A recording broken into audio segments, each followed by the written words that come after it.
Eh bien bonjour à tous, je suis Romain du blog Réussir ses présentations et je vais dans cette nouvelle vidéo vous présenter le mode présentateur de la solution Keynote de Apple. Donc ce mode va être vraiment génial lorsque vous allez donner votre présentation, vous allez être sur scène, car vous allez pouvoir avoir un vrai tableau de bord en face de vous qui ne sera pas visible par votre public mais uniquement par vous, et ça va drôlement vous aider pour bien vous donner votre présentation. Donc on y va, je vous le montre tout de suite. En fait, ce mode présentateur, il est automatiquement lancé lorsque vous cliquez sur eh bien, lire ici pour lancer votre diaporama, et il va s'afficher uniquement si vous avez soit un deuxième écran de connecté sur votre ordinateur, soit si vous êtes connecté sur un vidéoprojecteur ou un autre système de projection. Donc normalement, voilà, il doit s'afficher tout seul.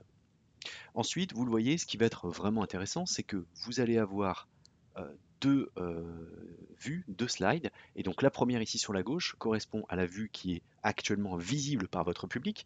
Et puis sur la droite, c'est celle qui va s'afficher par la suite. Ou alors c'est l'animation qui sera affichée une fois que vous cliquerez. Donc c'est du coup vraiment très intéressant puisque ça vous permet de mieux suivre où vous en êtes dans votre présentation et éventuellement d'anticiper un peu votre discours et d'anticiper les prochaines étapes. Si vous avez de très longues animations, de très longues présentations, pardon, vous allez peut-être un peu vous perdre à un moment donné dans le fil. Donc ça vous permet d'anticiper vraiment et de voir avant le public l'animation ou la diapositive qui va s'afficher par la suite. Donc ça, c'est vraiment, on va dire, la fonction principale. Ensuite, vous voyez, vous avez ici les notes de l'intervenant. Donc je vais vous montrer comment ajouter des notes. On va quitter le mode présentateur.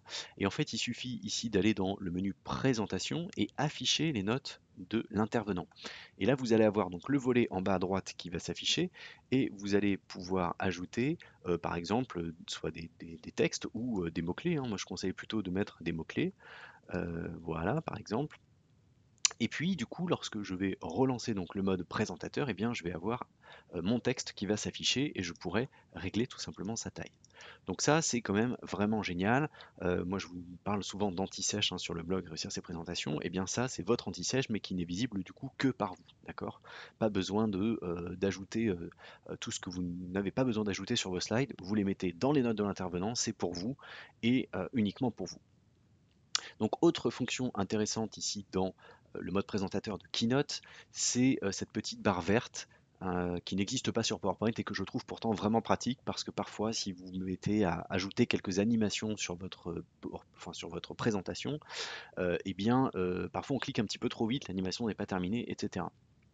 Donc justement, là, vous voyez, actuellement elle est verte, mais si je clique pour passer à la diapositive suivante, et là, par exemple, j'ai un texte qui doit par la suite s'afficher, vous voyez, une citation, et comme j'ai mis une animation sur cette citation, et bien au moment, tout le temps de l'animation, en fait, la barre va être rouge. Ça m'indique simplement il faut éviter ou même ne pas cliquer, ne pas poursuivre l'animation tant que cette barre est rouge. Donc vous allez voir, je vais cliquer maintenant, vous voyez que c'est rouge, ça c'est le temps que l'animation s'active. Donc c'est vraiment un petit indicateur vraiment pratique lorsque vous avez des animations sur votre présentation.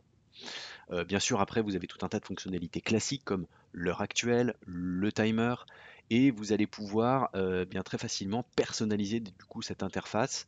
Euh, En fait, tout simplement en eh bien, cliquant ici, vous voyez, vous allez pouvoir choisir ce que vous souhaitez afficher à votre écran.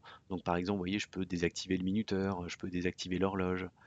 Donc tout ça est toujours très propre, hein. C'est encore une fois une solution faite à la sauce Apple, donc c'est toujours très propre et très fluide et très facile à utiliser.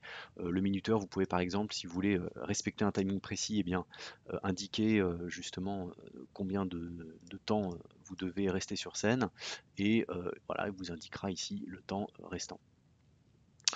Euh, donc vraiment des fonctionnalités vraiment intéressantes que vous pouvez ici complètement personnaliser. Et là, vous rentrez dans le mode, on va dire, super personnalisation où vous allez pouvoir eh bien, définir les dimensions de vos vignettes. Donc vous pouvez agrandir ou diminuer en fonction de si vous êtes loin ou pas, on va dire, de votre écran. Donc ça, c'est assez pratique.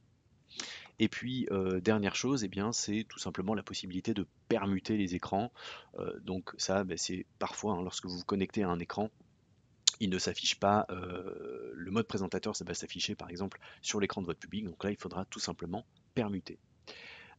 Autre possibilité également intéressante, c'est d'afficher le navigateur. Donc ça vous permet de naviguer entre les slides, hein. Vous pouvez revenir à zéro ou aller directement à une slide précédente ou tout simplement saisir la slide par exemple et y aller. Donc ça c'est plutôt pratique, surtout lorsque vous avez de très très longues présentations avec beaucoup de slides. Voilà, c'est terminé pour cette vidéo. Je vous remercie d'avoir suivi et puis j'espère que ce mode présentateur un peu plus détaillé vous servira. N'hésitez pas à l'utiliser, il est vraiment très pratique. Voilà, je vous dis à très vite pour une prochaine vidéo. À bientôt, au revoir.